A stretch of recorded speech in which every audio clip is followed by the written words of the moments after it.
Bismillahirrahmanirrahim. Assalamualaikum warahmatullahi wabarakatuh.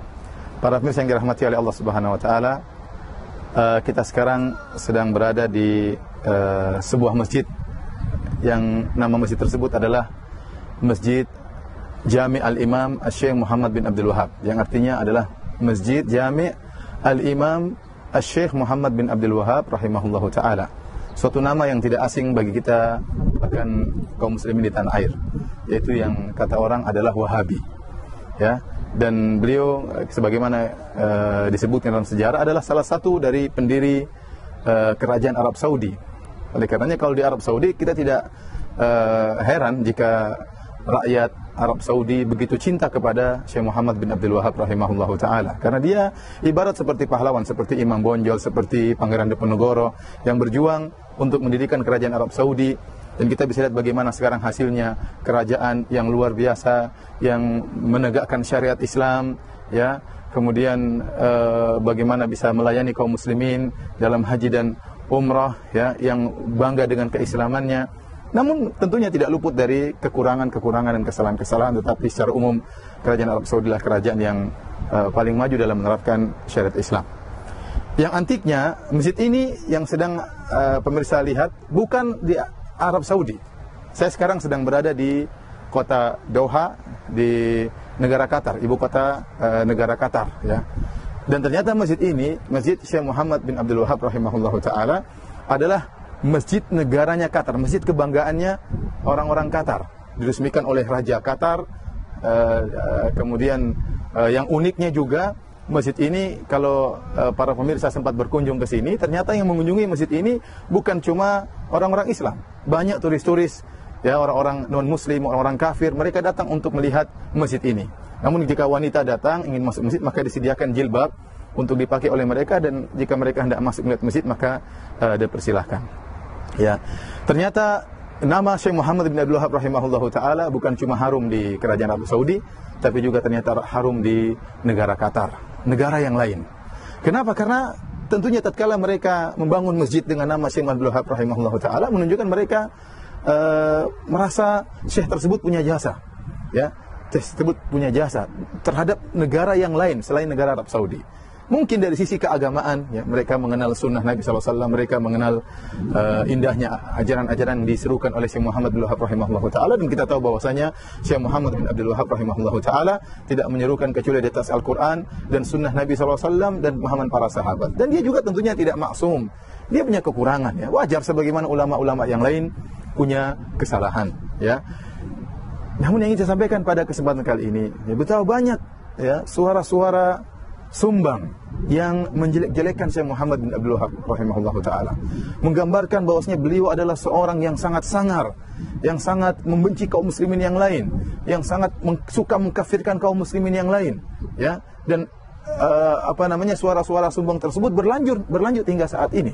Betapa banyak dai-dai yang menyeru kepada sunnah dituduh sebagai orang-orang yang suka mengkafirkan kaum muslimin, yang suka seakan-akan hobi untuk menumpahkan darah kaum muslimin.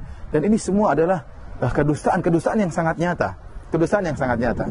Ya, kita lihat Arab Saudi, ya, yang dengan jelas-jelas negaranya didirikan oleh Syekh Muhammad bin Wahab rahimahullahu taala, ya, ternyata negara yang sangat ramah, melayani jamaah haji, melayani jamaah umrah. Apakah ada jamaah umrah ke sana datang kemudian ketakutan, takut dikafirkan, takut dibunuh, takut ditumpahkan darah? Enggak benar.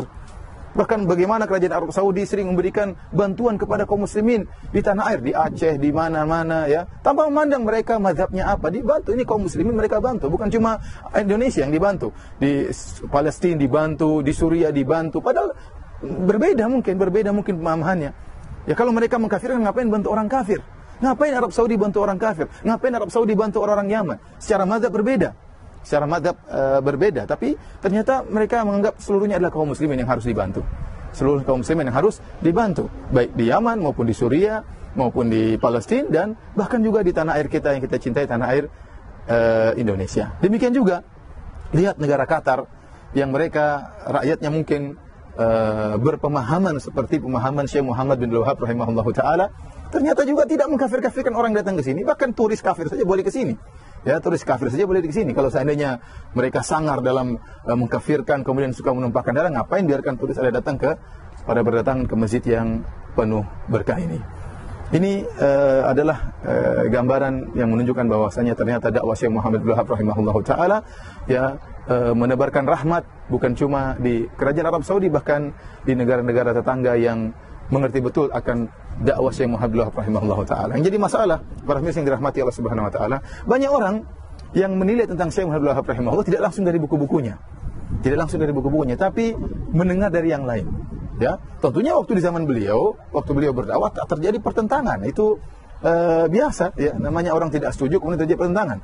Apalagi Syekh Abdul Wahab rahimahullah taala benar-benar serius dalam masalah memberantas kesyirikan.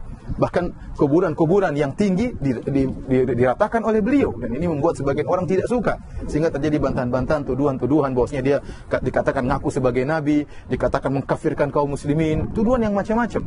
Ya, oleh karena seorang terkadang mencela syekh tersebut dan tidak tahu tentang hakikat dakwah beliau. Kenapa hanya menukil dari orang lain? Ya, kalaupun dia membaca buku Syekh Abdul Wahab rahimahullah taala, dia hanya membaca dari sebagian, tidak membaca dari seluruhnya.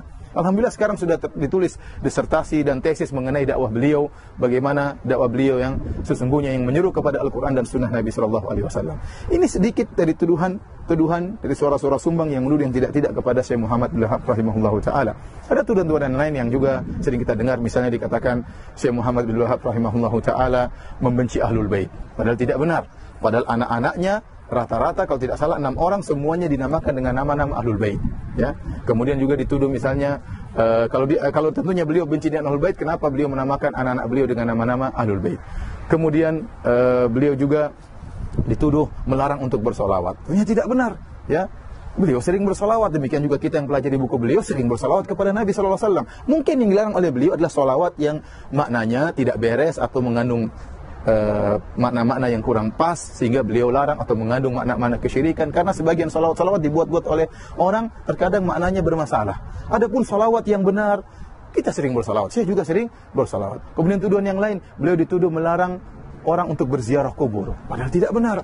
Yang dilarang oleh beliau berziarah kubur kalau ziarah kubur tersebut minta kepada penghuni kubur, minta kepada mayat, itu yang dilarang oleh beliau. Ya, apapun ziarah kubur yang syar'i, mengunjungi, menziarahi orang-orang kaum muslimin yang sudah meninggal dunia, mendoakan mereka, maka itu perkara yang sangat dianjurkan oleh mereka. Maka saya ingatkan kepada para mirsa, mungkin di antara para mirsa ada yang tidak setuju dengan apa yang saya sampaikan, benci kepada Syekh Muhammad bin Wahab rahimahullah taala, maka saya katakan janganlah kebencian menutup mata Anda untuk menyampaikan suatu kebenaran atau untuk melihat sesuatu dengan adil. Anda mungkin menuduh Syekh Muhammad bin Wahab dengan tuduhan tidak ingat, Anda akan sidang oleh Allah berhadapan dengan beliau.